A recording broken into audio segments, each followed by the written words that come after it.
Am I bright enough? Yeah. All right. So, good afternoon, everyone. This is Dr. Patrick Lockwood coming back to you live. I'm here with my good friend, Dr. Kenneth Skale, and we're here to talk about psychotherapy today. So, just say hi to everyone. And Well, hello. I'm glad to be here. I was invited by, you go by Dr. Patrick? Sure. Here. Okay. So Dr. Patrick asked me to come by. We work together in Thousand Oaks, California, doing addiction work and other collaborations. So thought it'd be a good thing to chat for an hour. Yeah. So tell us exactly what you do in Thousand Oaks as well as in your private practice. Okay. So in Thousand Oaks, we work at a treatment center, more accurately, an intensive outpatient program. So if you've ever been to therapy before, you've gone to an office, it looks just like a regular therapy office, but clients come more frequently and for longer periods of time. And they're usually struggling with addiction or other serious mental illness, like very, very severe depression. Some of them have bipolar disorder, that sort of thing. So at that facility, I guess my title is the program director. So I make sure everyone gets their assignment to a therapist, everyone's being seen appropriately, crises are handled, everybody, I guess if someone doesn't show up, what happened, make sure they're connected to a psychiatrist if they need. I run our clinical meetings, stuff like that. And we've done a little bit of program development stuff. True. So helping the program expand and grow in ways that we see it needs to. And then in private practice, it's just me, my private practice is called Pasadena Healing, and obviously in Pasadena, California. And I see a lot of men for different issues that I'm sure we'll talk about. I see a lot of people who have struggled with addiction, but have sort of progressed to a point where they don't need to be in rehab. They don't need to be in more of an intense program. They just need some long-term work and figuring out, why did addiction entrench itself in my life in the first place? That makes sense. Also, I have an interest in personality disorders. We might talk about the kind of work that I do, and a lot of work with personality issues is long-term, and that's the kind of work that I enjoy doing. Great. And then, what got you into therapy in the first place? How did you get to this place? Personally or professionally? Professionally. Okay. What drove you to this experience? So professionally, you may hear this from other people who do this kind of work. Growing up, I was always the person that people came to talk about stuff. Right. And I couldn't really explain it, but if someone broke up with their girlfriend, I got to hear about it. Or if someone was having an issue with their parents, I got to hear about it. Right. It's just kind of how I'm built, I suppose. Right. So, and I always have different ideas about how I'm going to go into business, or I'm going to become an engineer. But if I don't, I can always be a therapist, or I'm going to become a scientist of some kind. Or if not, I'll become a therapist. And so that's half of it. The other half actually was my own experiences in therapy, which have been very, very helpful at certain points in my life. Particularly right before college, I went in for a period to work on a few things. And that, along with the idea that I've kind of been playing this role anyway for lots of people, I decided just to do it. And I never looked back after that. So I went to undergrad, graduate school, straight through. Great. Yeah, no, I think that's a similar experience. I think a lot of the people that you and I both know have some kind of, I'd say, similar story. I know that's definitely the case for me in some ways. So why addictions and personality issues? What draws you to that exactly? So addiction first, I kind of fell into that. So as you go through graduate school, you do these year-long part-time internships. We call them practicum, right, or practica. My first one, I happened to be assigned to a methadone clinic. And if anyone in the drug world knows, methadone is something that you take to prevent you from going through withdrawal from things like heroin or Vicodin or other opioids. So people who are trying to get clean, in order to not go through a horrible withdrawal and have some support, they go to a methadone clinic. And at the particular clinic, I was giving them therapy as well. And I happened to be assigned there. And it wasn't that I had any particular interest in it, but I grew to like it. And then in every other site after that we would go to, any client that struggled with addiction, Kenneth can handle it. He has experience, give them to him. Right. And it just sort of grew into a specialty. And then eventually, Dr. Miriam, who runs the IOP where we work, I connected with her through a local organization. And she got wind that I had this experience and asked, well, would you like to work for me? So that's how I got into it. Okay. Personality disorder is a little bit different. I think, and this is, I think, is true of both of us. we have an interest in getting to the bottom of things or getting to the truth. Mm. So throughout graduate school, I was always interested in learning more about how people work. And I guess the direction that a lot of that research and supervision took me was really getting down to how someone, not necessarily that if they have anxiety or depression, but why they have those things. Mm. Or not that they have addiction, but why do they have that? And you really have to get down to understand a person. And when you understand a person very, very deeply, then you can actually help facilitate some real change. And that takes a long time. Indeed. And if you think about, at least in my experience, I really like connecting with clients and feeling present with them, feeling attuned to them. That's a very rewarding kind of work for me.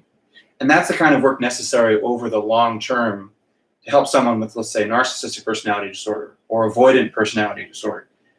That's what's required to help them get better. Right.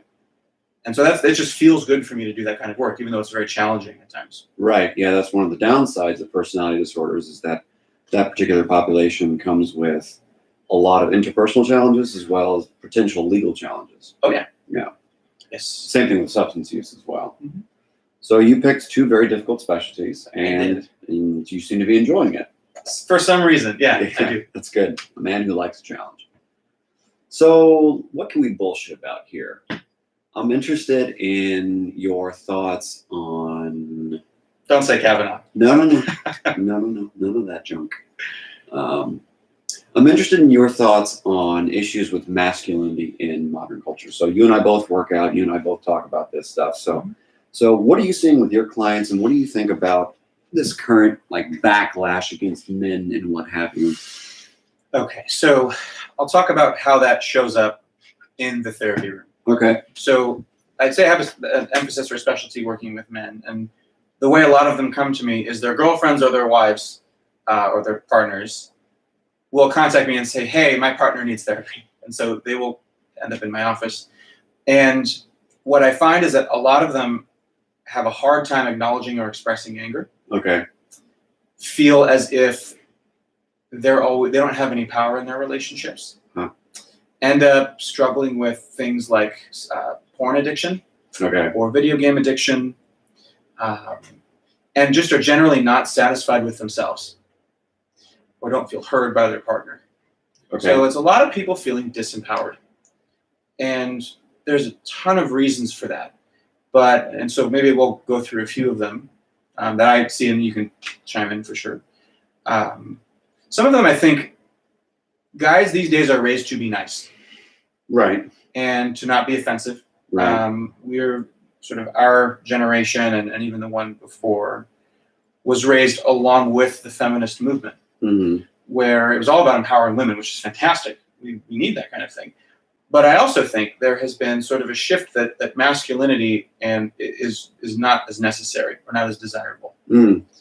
So a lot of them come in really feeling like they can't assert themselves with their partner. They can't say no, can't set boundaries, that it's not okay to be mad, that they're very afraid that if they say, no, I really feel this, I need this, that's not okay somehow. Yeah. So a lot of the work is basically about helping someone to come into contact with how they actually feel and get to a point where they can express that and not be afraid that their partner is going to leave them or not be afraid that they're doing anything wrong. I think a lot of guys feel guilty about how they feel or about being angry. Mm. So that's a huge meat of the work that I do. I find myself wondering about the difference between acknowledging how you feel versus being unaware. So do you run into more guys in your practice who are unaware or more guys who just tend to disavow how they feel? Both. Initially, many of them are unaware. Okay. And when I keep poking at them over a series of months, we get to that maybe they actually do have some pretty strong feelings, but they're very quick to then disavow them or rationalize them away. Like, well, I shouldn't feel this way because, or I'm just being selfish because. Right. And that you're smiling, you've encountered a similar thing. I have. And it's only after chipping away at that for a long time that you can get someone to honor how they feel enough Right. to share it with their partner. And what I also find is that is a huge relief for the partner. Yeah. That finally he's being honest with me, type of a thing. Right. And it ends up hopefully deepening the connection between the two of them. Right on. Okay. So there's this problem of not being aware of feelings, particularly anger, as well as disavowing them. I find myself wondering about like the percent of your clients that struggle with some kind of compulsive substance use or video game use or porn use. Do you think in the people you see, obviously it's a very selective sample, so there's a little bias there in the data, but well, yeah, because I do market for that. That's sort of what I do. I would say 50% at least. 50%. And maybe a quarter of that is an actual substance like weed or alcohol or something else. A lot of it recently is sex addiction or porn addiction. Maybe they're similar. So, for example, I think it's very common to have a guy who does not feel as if he can express himself with his wife or say no or set his own boundaries, do what he wants to do. He feels controlled by her. And as sort of a way of striking back, but also getting his emotional needs met, he watches porn every day. It's very, very common. Interesting. And on the other side of it, I have several, even though I specialize in working with men, I have several women in my practice who struggle with compulsive hooking up, where they don't feel as though they're working through some sort of not feeling good, whether it's trauma or they don't know how to get their needs met in a relationship. They compulsively go hook up with people. And it's a way of taking care of themselves, and they can't quite explain it when they first come in. Right. I mean, they feel very, very shameful about it, very bad about it. So yeah, there's a lot of compulsive behavior. Right. Okay. Many things that I mean are kind of normal. Like I think it's normal to want to hook up with somebody. Sure. Or to date. If you think about people who you might consider them food addicts, it's normal to eat. Right. But it gets taken to an excess. So even things that are normal behaviors, when used to a point where you can't live without it, or it's affecting your life, that's something to talk about. Right, I would absolutely agree. And I think given the zip codes that we're in, typically speaking, you're going to see more of that. Because you have more wealthy people, you have more people who have a lack of connection, so to speak, which means it's harder for them to cope, I would assume. Yes. Yeah. So how do we get to this place where something like 50% of your clientele are struggling with compulsive behavior and all these guys are struggling with expressing their feelings? So kind of like using Bronfenbrenner's idea of the micro, meso, exosystem kind of groupings of things. Are you more in the idea of, there's a lot of micro issues where it's a family of origin problem and it's a family culture problem? Or are you more interested in seeing more issues with the broader social picture and that kind of system affecting your clients? I'm going to take the easy answer and say both. Both. To what degree then? Well, just your clients. Just my clients. Yeah, not the world in general. Usually it's a family issue. Okay, so you see modeled behavior, so to speak? Modeled behavior, but also the origin of, I like to think about most compulsive behaviors as filling an emotional void or an emotional hole. That's one way to think about it. Sure. So that hole was usually created somewhere in early life. And whether they end up becoming a workaholic or an alcoholic or a sexaholic or a pornoholic or whatever it is, they're trying to fill some sort of hole. And maybe what that looks like. I mean, 200 years ago, in the United States, I don't think there was such a big heroin problem because heroin didn't exist. I think the current state of affairs and the availability of things like heroin mean that that's what many more people turn to. And then maybe that's sort of determined by the times or whatnot. Like obviously there wasn't porn addiction 50 years ago. Right. But usually the actual issue, the core root issue starts in early life somewhere. And how it manifests, that again, that's determined on what's around, what the culture is like. Okay. Have you ever had the inverse experience where someone walked into your office and they didn't have some kind of early childhood experience that left a void? Can you think of anyone in your practice right now? Didn't have one. Because I'm thinking of my experiences doing therapy, and I cannot think of one person I've ever worked with. Not someone who needed really long-term work. Right. I think even like I've worked with someone once who came in for grief, a partner had died Yeah. suddenly. But they had sort of enough of a healthy self and enough healthy relationships where they didn't actually need to be in therapy that long. They were able to sort of weather it, process it, talk about it, and they could move on. And obviously grief comes in waves and over a long period of time, Right. but they could handle that. I think the people who really do need a lot of help and support probably had something happen early in life. Or they, not even if it was some major trauma, but that it was just a consistent environment that maybe wasn't right in a small way. But over a whole 18 years, you're sort of with your folks, that can build into an issue or a pattern at least. Yeah, absolutely. Yeah, that makes sense. So to answer your question, there are a lot of people who don't have some sort of major trauma. Yeah. That's definitely true. Yeah. But, if your parents, let's say, for example, they're not as emotionally available or as interested in how you feel and responding to how you feel as someone else, maybe over a lifetime that can grow into you not knowing how you feel as much. Sure. And not honoring your own needs as much. And that's something to talk about. You've used the word honoring twice now. I think for anyone who watches this, it might be good to explain why you've chosen that word, because I think I understand what you're going for, but they might not. So what's the deal with that? Okay. So a big part of I think mental health or even effective therapy is finding compassion for yourself, finding respect for yourself, and just generally improving your relationship with yourself. Okay. So when I think about honor, I think about respect. I think about getting one's needs met. Yeah. So, like, for example, if you have a feeling, whatever it is, let's say you're feeling lonely, you can shy away from that and sort of not pay attention to it, pretend like it's not there. Yeah. You can dive into work and just work a ton. Yep. You can drink. Yep. You can play video games, or you can look at social media, which is sort of a pseudo connection. Yep. Maybe we'll talk more about that. For sure. But, or you can listen to that feeling. Show yourself respect by listening to how you feel. Check in, what does that mean that I need right now? Maybe I need to actually call a friend. Maybe I should go in the other room where my partner is and actually hang out with him or her. Yeah. So honoring, I think the way I look at it, it's really about listening to how you actually feel and respecting yourself enough to give you what you need. Okay. Does that make sense? No, that makes sense to me. I find myself wondering, though, because I'm sure anyone listening to this could go, okay, that sounds like, it could be narcissism in the sense that you're just self-focused. So where's I'm sure there's a clear boundary or like a dividing line between honoring your needs versus being so self-absorbed that you're kind of narcissistic. What does that boundary look like for you? I'm sure it differs from person to person, but what's your first instinct? Narcissism. Okay.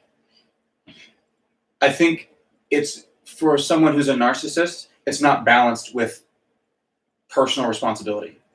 Okay. So the way and there's a lot of different views of narcissism. I tend to see narcissistic individuals as people who feel entitled. Yes. As if their needs are the only ones that matter.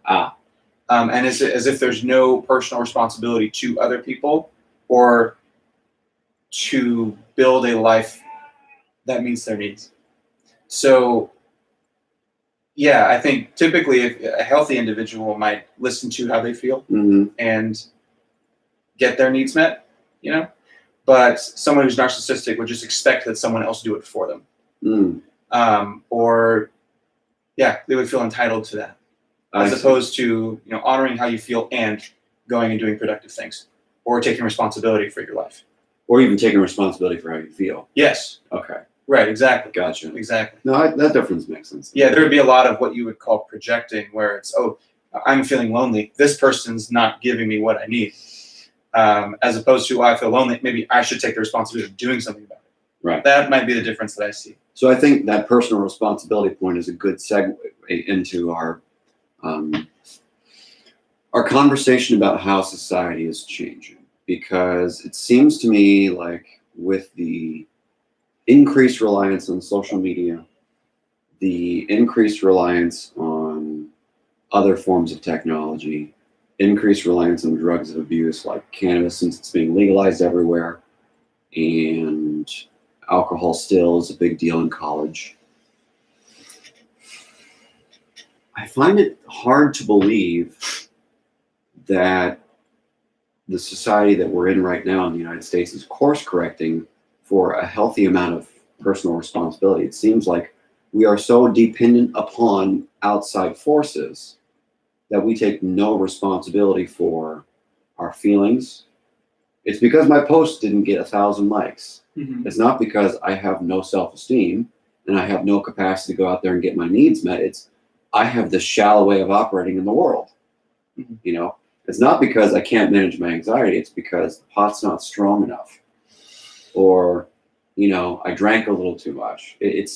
I think we have a lack of personal responsibility. And I think this is why people like Jordan Peterson are taking off. Oh, for sure.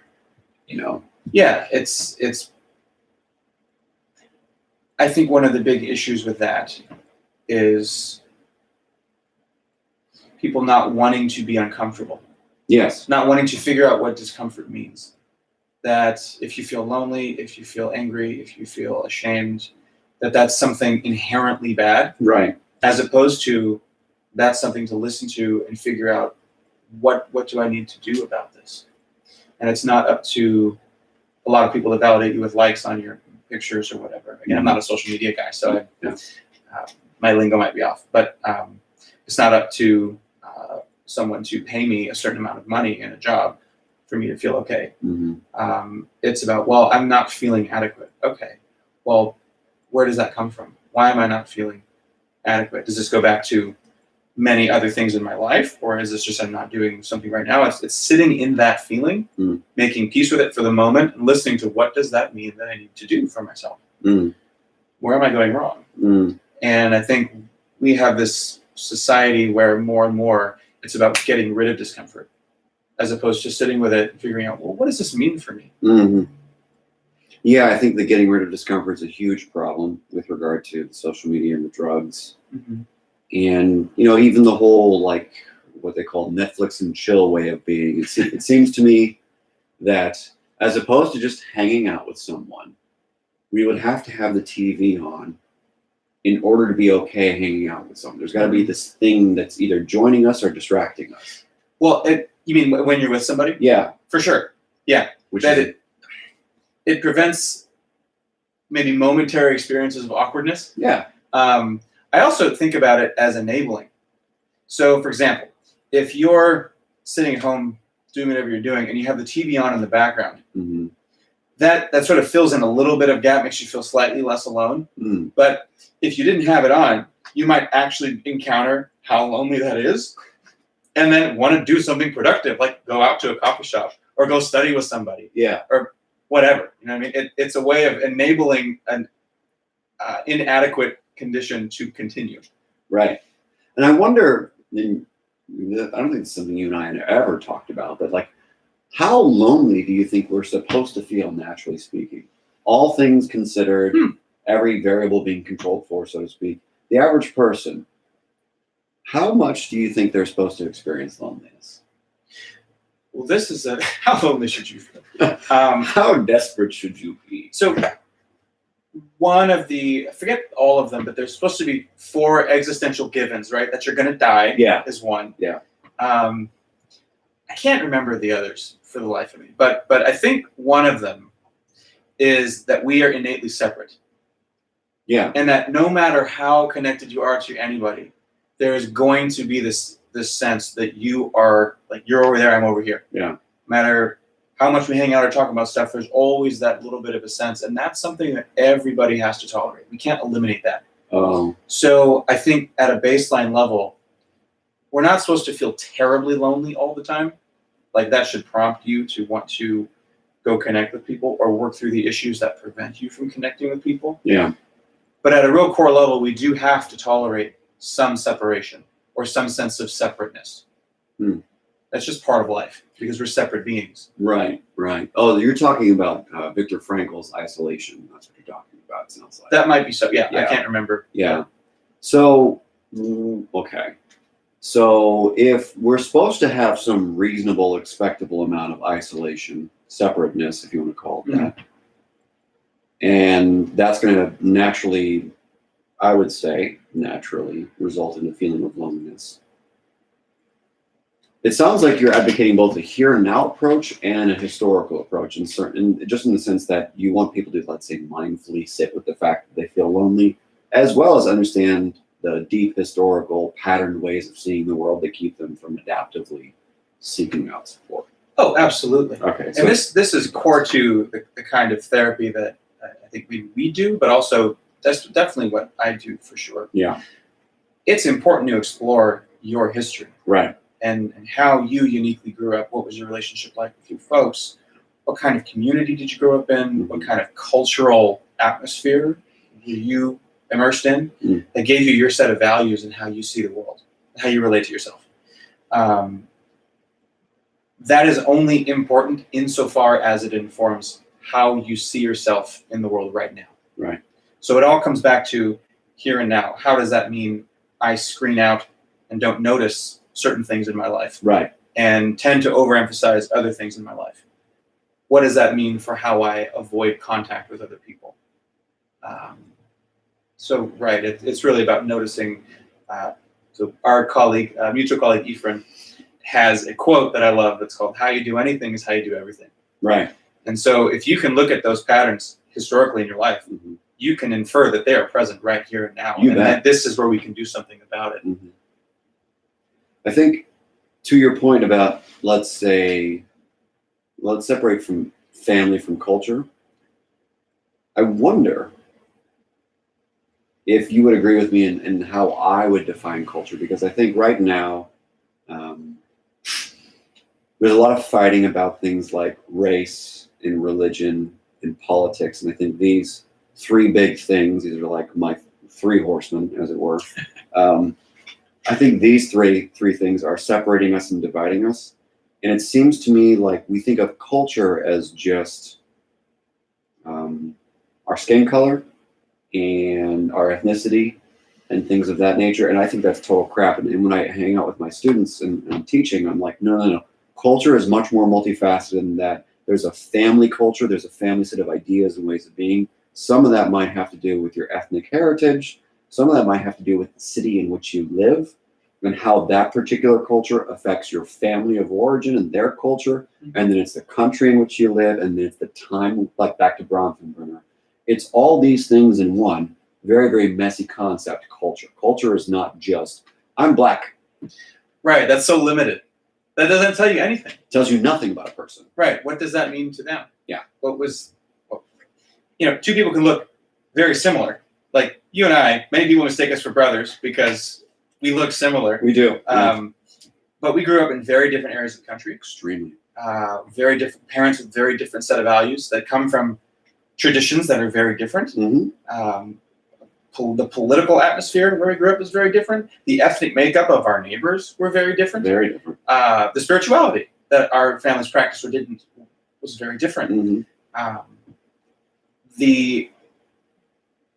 Even from like the hobbies that friends in the neighborhood did, probably the people that I hung out with did things that were very different from the people that you hung out with. You bet. And that continues to evolve over the lifespan. Like right now, you and I are both immersed in the culture of psychology and professional psychology and all of the values and perceptions and problems that come with that. Right.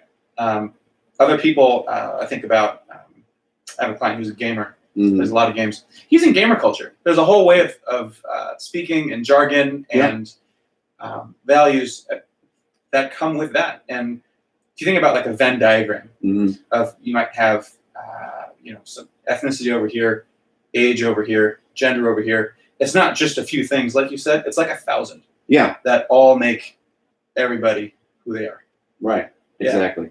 So culture is 1,000 things. It's not just your race. Is this something you talked about? Possibly.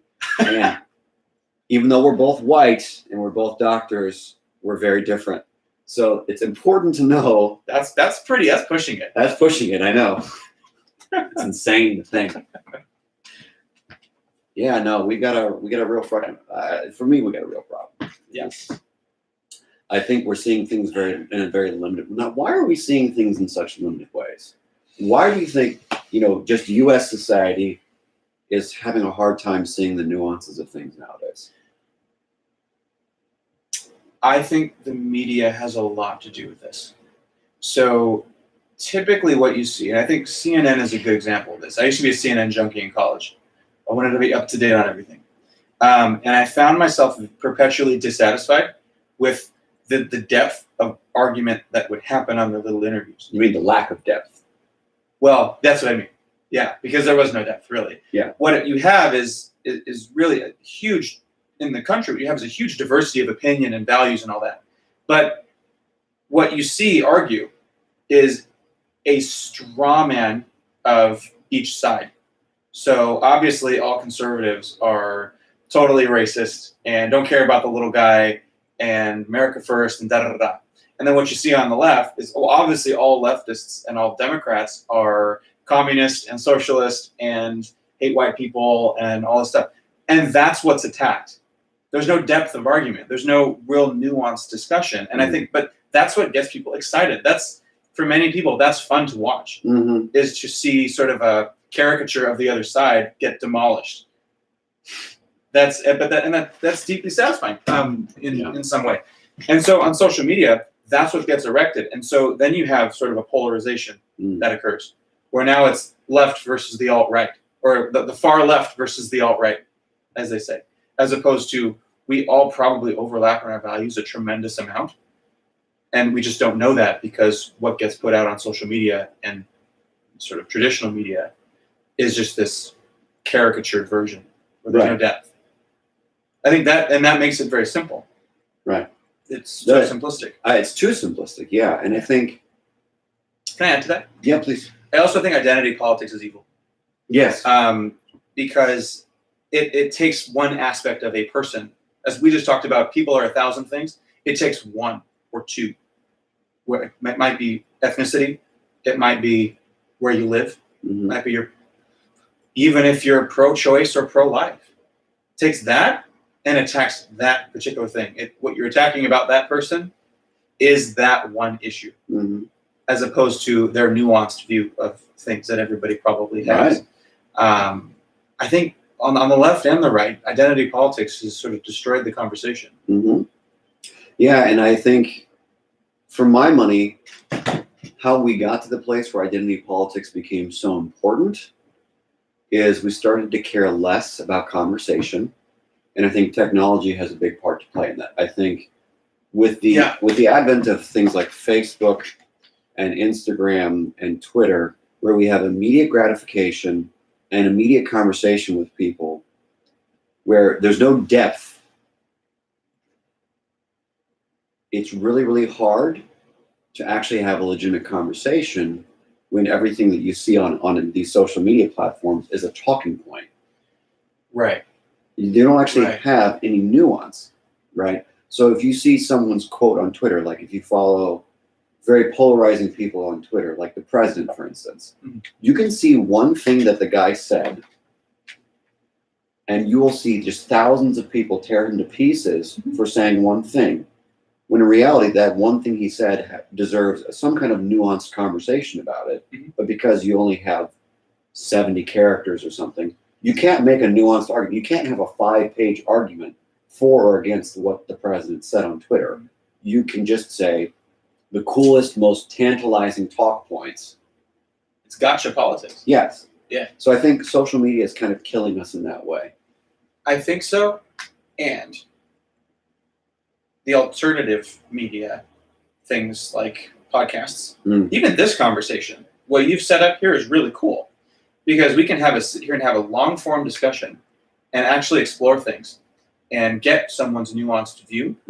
And that is this has been cited, I think, a lot lately in different talk shows or whatever, but even Joe Rogan's podcast gets like millions and millions of views. Yeah. He sits down and chats with someone for 3 hours. Yeah. Like, I think there's a real hunger for, let's get down and really see what you think about something. Right. I would agree. Most of the time, there's probably far more overlap with someone you disagree with than you would think. Right. And I think and if you take that one step further, where your goal is to change someone's mind about something foundational, like politics or one issue in politics or something about how they live their life. Mhm. It's not as if you can have one brief conversation and that will change someone's mind. So my Right. favorite example of this is with you, where when you and I met in graduate school, Oh God, it's one of my favorite things. When you and I met in so graduate not cool. school, Go ahead.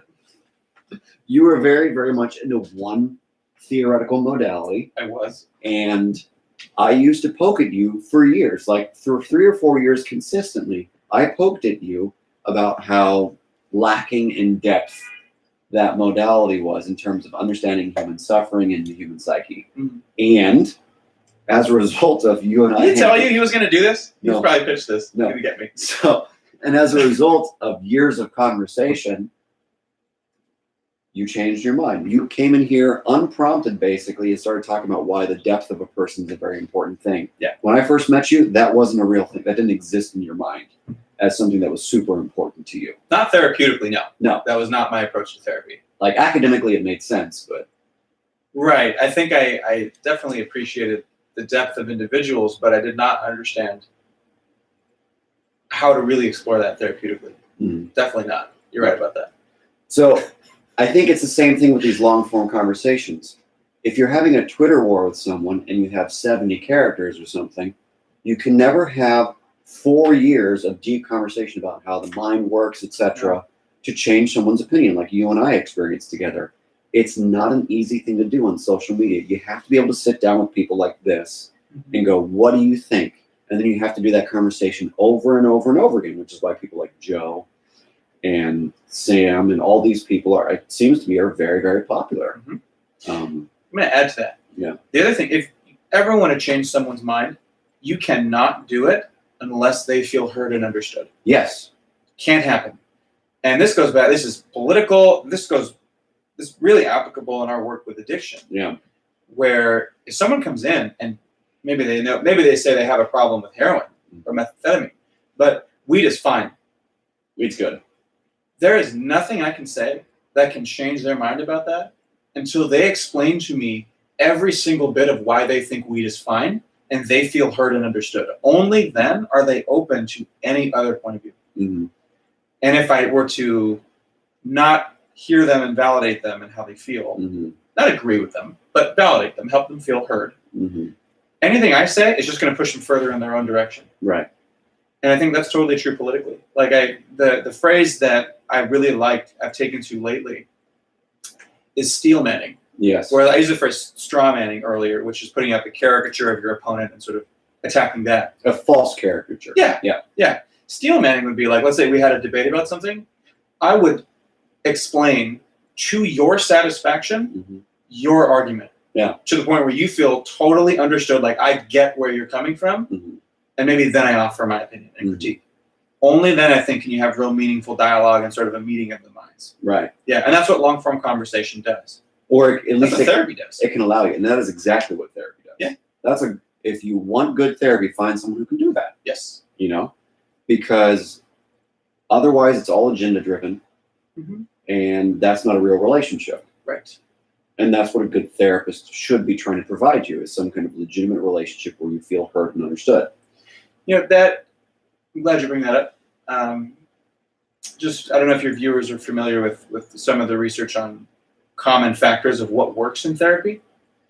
By far, the most supported thing, the most effective component of a therapy procedure, whatever you want to call it, relationship, is the relationship itself.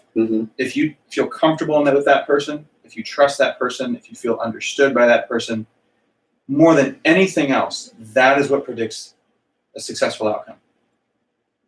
That makes sense. Sort of to our point. Yeah, absolutely. I think I was preparing for a lecture 2 weeks ago, and I was looking through the literature on IPT, which is a short-term dynamic therapy for depression. And every meta-analysis I read basically showed that it had some positive lasting effect past 6 months for decrease of symptoms. And one of the most cited things was, or the most cited reasons why it's an effective treatment, according to the patients, is the person was able to connect with them. That's the first thing. And the second thing is they are able to feel heard and understood. Yeah. Because of the way IPT is structured.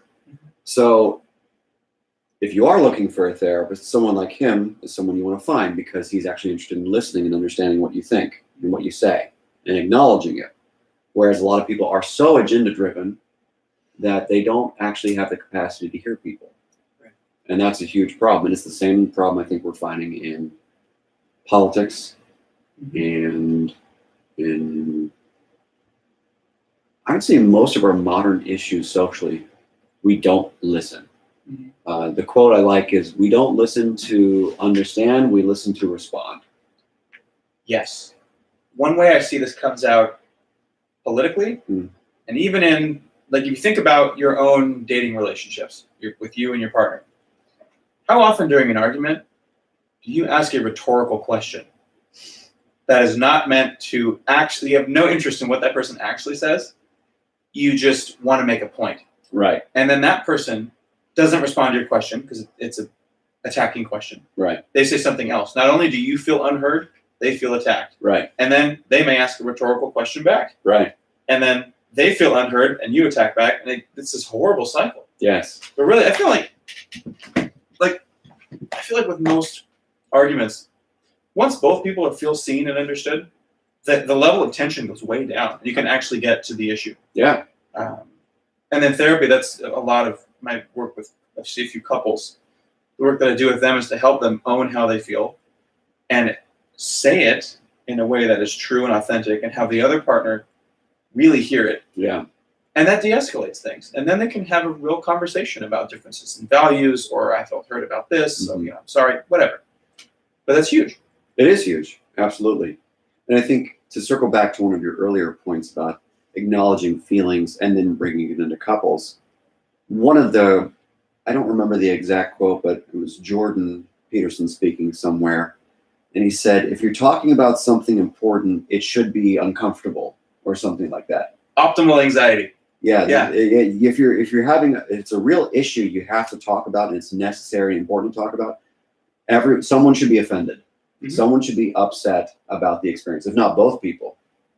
So I think for everyone out there, I don't know about you, but I would advocate feeling uncomfortable when you're talking with people about important things, because I don't think you're going to grow if you don't. Totally agree. We both lift weights, exercise, and that if you went to the gym and you lifted very, very lightweight, that was super easy and did not challenge you at all, did not make you sore, none of that, you would not grow. Right. You don't grow from that. Same thing, if you went and tried to lift way too much and you just can't do it, you also don't grow. Right. Whether it's in the gym or in your own therapy, you should have some moderate level of anxiety or discomfort when you're talking about things. That is the edge of your comfort zone, and that is where people grow. Yeah. Yeah, no, I've always liked the gym metaphor because I think it makes the most sense for what we do. And I think we need to start applying that to broader social conversations too, because if we can get people to be reasonably, or in your case, what you said was moderately uncomfortable, anxious, when we're talking about important things like religion or immigration or racism or who to vote for or whatever, I think we'll actually change as a culture. But if we keep having these very, let's say, pre-packaged conversations where this person on the left has their talking points, this person on the right has their talking points. So boring. It's a waste. It is. It's a waste. Nothing gets done. Yeah. And no one comes away better from that. No. There's so many people who don't get uncomfortable when they talk. And as a result of that, they make everyone much more uncomfortable and suffer much longer, it seems like. Oh, that's true. Yeah. I also think there's a lot of, I guess, needless pride that people have, where if they admit that they were incorrect about something, or whether in the political sphere, if they admit they were wrong about something, or that they have something to learn, or in your relationships with your partner, if you admit that, you know what I did was insensitive, I didn't think about you the way I should have, or even with your therapist, if you admit, maybe what I'm doing is not serving me, there's so much pride people have that prevents them from doing that. And I think that, if you lose the argument, you win the truth at the end of the day. And I think if we can get to a place, just individually, every person can get to a place where they can stand being wrong or having something yet to learn, we would be in so much of a better place, I think. Yeah, no, I absolutely agree. I think there's no way in the world we're ever going to evolve socially, because it seems like we're evolving in other capacities, but I think socially and emotionally, it's going to be hard for our species to keep changing in an upward trend if we don't learn to just tolerate these feelings, be wrong, be misunderstood, and then try to get understood by someone. Try at least do your best. It might be hard to do for some people. I think these are big challenges that we seem to be very, very afraid of. And I think with all of the years of people feeling oppressed, and I think victim stance, I think that's a good segue. I think the victim stance is the thing that's killing us and keeping us in this place where we have to be safe. I think safe spaces are destroying us, and we have to be uncomfortable. In fact, I saw a Steven Pinker video. Again, a liberal, like a legit liberal. He's not like a libertarian, he's a legit liberal, who said we need to stop worrying about costumes on Halloween, where we need to not have safe spaces. If you're going to college, if you're spending money to go learn and be challenged, you should be uncomfortable, right? He's obviously not for any kind of hate speech or anything of that nature, but you should definitely be challenged and feel uncomfortable. And this is a liberal. This is a typical academic liberal who is for freedom of speech, basically. Yeah. And anti-victimization in that mindset. Right. One of the ways that I view this is the difference between being offended and having been the victim of a microaggression. Oh. So somebody might say something or do something to you, or say something that makes you feel insulted or makes you uncomfortable. That's life. And especially when you have all sorts of people from their hometowns going off to college, for example, there's going to be hurt feelings sometimes. And much of it not intentional. And that is okay to have that dialogue and speak up about it, set boundaries, have contention, some friction, all that. That's fine. But the moment we use it, what happened was a microaggression. Then all of a sudden, speech becomes violence. And that is a problem. Yeah. That is a huge problem, because speech is not violence unless you're directly calling for someone to be hurt. Totally agree. So I think if we can get back to that offended me as opposed to you microaggressed me, we would be in a much better shape. Absolutely. And in fact, I read a paper from a guy named Lilienfeld in the American Psychological Society for Science. There's the APS versus the APA. And the APS is more scientifically oriented, very, very rigorous research compared to the APA, where they just put out anything they like. So there was a paper in the APS last year by Lilienfeld, and he looked at the concept of microaggression in terms of its construct validity, basically, and whether all the 5 components of a microaggression stand up with literature. And what he found was, basically, it doesn't. It is not a real thing in the psychological literature. A lot of people are writing about it as if it's a real thing in the literature for the last 10 years. But in terms of how accurate the construct is and matches with life, not true. And that's a problem, is we're using this word like, it's air, like it's water, and it's not a real thing. Or like it's a real thing. Yeah, and it's not a real thing. Yeah. Well, and back to your point about victim stance. When someone feels like another person has made a microaggression against them, there's the aggressor, and then the aggressor commits that against the victim. It teaches people to feel as if they've been victimized, when really they have a right to be offended and can speak up about it. Yeah. And resolve the difference with someone, or they can agree to disagree, and that person's just a jerk then, and that's okay. Right. I think the problem is it's power. It's this power differential thing that Jordan Peterson talks about, Sam, Ben Shapiro, all these people talk about, where there's really actually no difference in power. We talk about historical oppression and all this crap. That's not relevant for right now, because your typical millennial has just as much social capital, no matter what ethnicity they come from, basically, as anyone else of different skin colors, SES, etc. And as human beings, we all have the same genetic, with the exception of like 0.001% of our DNA, we all have the same basic ability to speak, articulate our needs, and fight back verbally. So everyone has the same amount of power in an argument or when they feel offended. No one is disempowered. That's a lie, right? So we have to think more honestly about this power differential. If we use words that imply power, I think we're disempowering people. So this victim culture is disempowering people. And that's the problem, in my opinion. Right. I think there's been a lot of research on self-confirming prophecies that people can make. So, for example, this is one that's been repeated many, many times. You take two groups of students, let's say third graders, and they're statistically equivalent in the way they perform on different tests. And you tell one teacher for one class, these are the really smart kids. Mm-hmm. That's all you tell them. These are the talented kids. Curriculum is the same. Mm-hmm. Tell another teacher with the other class, these kids are not so bright. They're a little bit slower. Same curriculum. At the end of the year, what you get, that is now confirmed, that the kids who were with the teacher that they thought were smart, they actually performed better because they were treated as if they could handle it. Mm-hmm.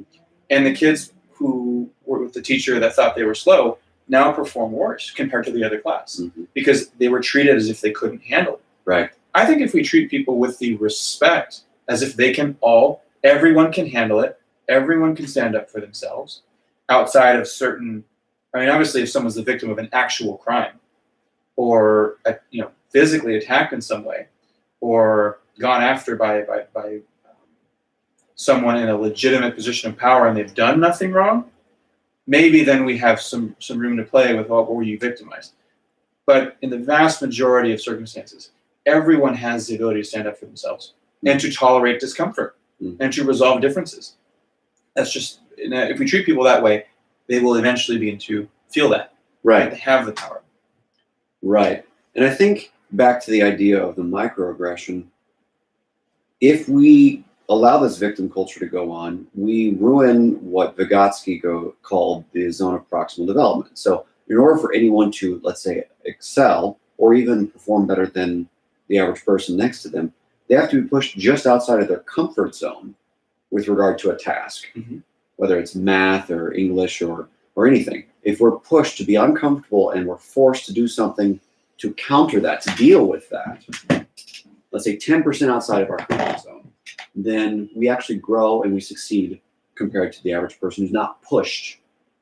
So I think if we allow this victim culture to keep going on, people are never given the appropriate emotional incentive to grow, to be more assertive than the average person who's not assertive.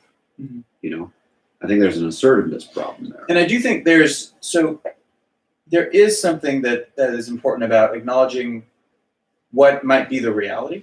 Yeah. And what might be someone's felt experience. Right. I think if you're raised in, like a lot of these kids coming out of colleges now, if they've been taught that they are oppressed, they might subjectively feel like they cannot speak up. Right.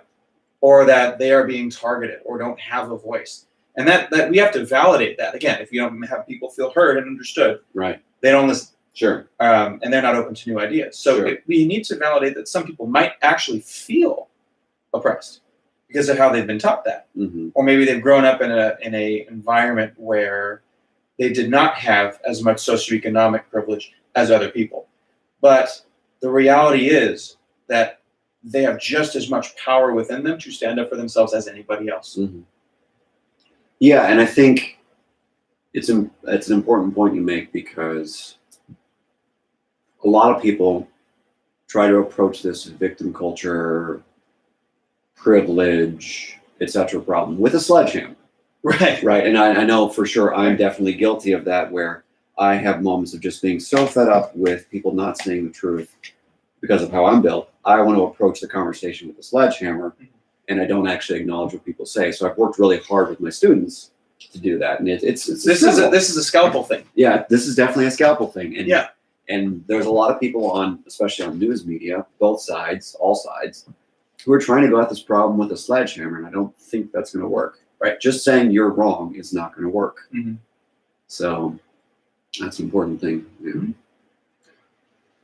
Well, given that we're close to an hour here, I figure it'd be important to just get some last thoughts or anything else you'd like to share with people so they can know more about you. Or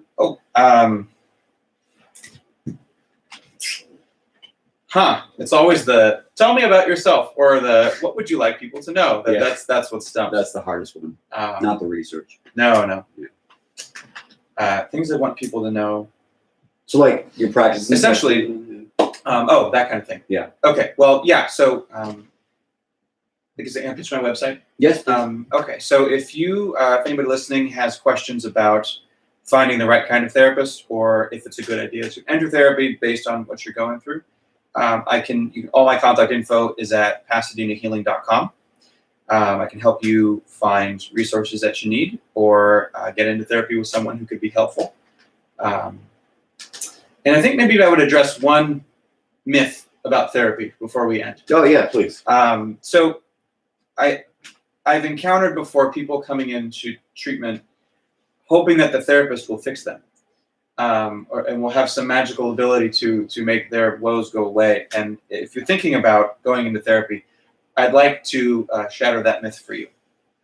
Therapy is really about coming in and being willing to partner with that person to explore yourself, to face things that are uncomfortable, and to decide, again, for yourself, how you can better your life. Mm. It's not up to the therapist to have some magical ability to make you feel better. I wish we could do that. If we could do that, we'd probably both be out of a job. That's true. There'd be a lot of people doing that. Yeah. But either way, if you're struggling with something and need to talk, please go find yourself the help. It's readily available, and just a phone call away. Agreed. And that's very true. I absolutely agree with the idea that we have this quick fix mentality about therapy of all places. I think partially because of the medical model of helping people deal with their infections and their broken bones, that there are quick fixes for being depressed or being anxious. And as great as meditation is, and as great as exercise is for dealing with anxiety and depression, because it is, those are evidence-based facts, so to speak, they don't fix depression. You can't fix anxiety with meditating twice a day. You can't. But those things are great coping skills, wonderful coping skills. I've always heard that exercise is the most underutilized medicine. But to get to the core, the deep personality circumstances, the family of origin circumstances that you talked about earlier, you have to have someone who knows how to kind of hike down that path with you. Yes. And going it alone is totally doable, but it's very risky, and it has the potential for making you feel overwhelmed in a way that you can't tolerate on your own. Mm-hmm. So self-exploration is a wonderful thing. It's a lot better if you have a tour guide, in my opinion. Yeah, absolutely. Well, it's kind of like, you can't, a therapist, essentially, one metaphor we've used for it is they're a mirror for you. Mm-hmm. And if you're trying to see your own face without a mirror, you can't do it. Mm-hmm. So that's why it's helpful to go in and work with somebody else. Mm-hmm. I completely agree. And if I were to send someone to therapy, it would be him. He's the guy. He's the guy. I appreciate that. And of course. No nepotism whatsoever. Oh my goodness. If you have more questions about therapy, have more questions about the evidence-based practices of therapy, or how to deal with depression, anxiety, trauma, substance abuse issues, manly issues, see Dr. Skale, PasadenaHealing.com. That's a great website, because I think it speaks to what you do. You want to heal people. I do. You want to help them heal. Mm-hmm. Absolutely. So before I go, because I'm at this place in my life, I want to shamelessly It's the book. Do it. The Fear Problem. It's out. Find it on Amazon. The lighting's bad there. It's out. Get it. It's cheap. It's very, very short. And it talks about all these political things that we were just discussing. How people are very polarized and tribal. How we don't listen to each other anymore. We don't think. Mm-hmm. It's all here with some simple solutions. Not quick fixes, but simple solutions. Well, it's amazing how much we'll be talking about something random, and you'll say, well, if people would just read the book. Right. there is some sort of solution here, that you've talked about and proposed. So I would also second that. Yes, So absolutely. buy the book. Buy the book, Amazon.com or mascotbooks.com, The Fear Problem. And if you want to have a better life, this is a good start. If you want to have an even better life, these are a really good start. All right. I hope you all have a good day. It's been good chatting. I'll see you again in a month with hopefully someone a little different than the last two guests.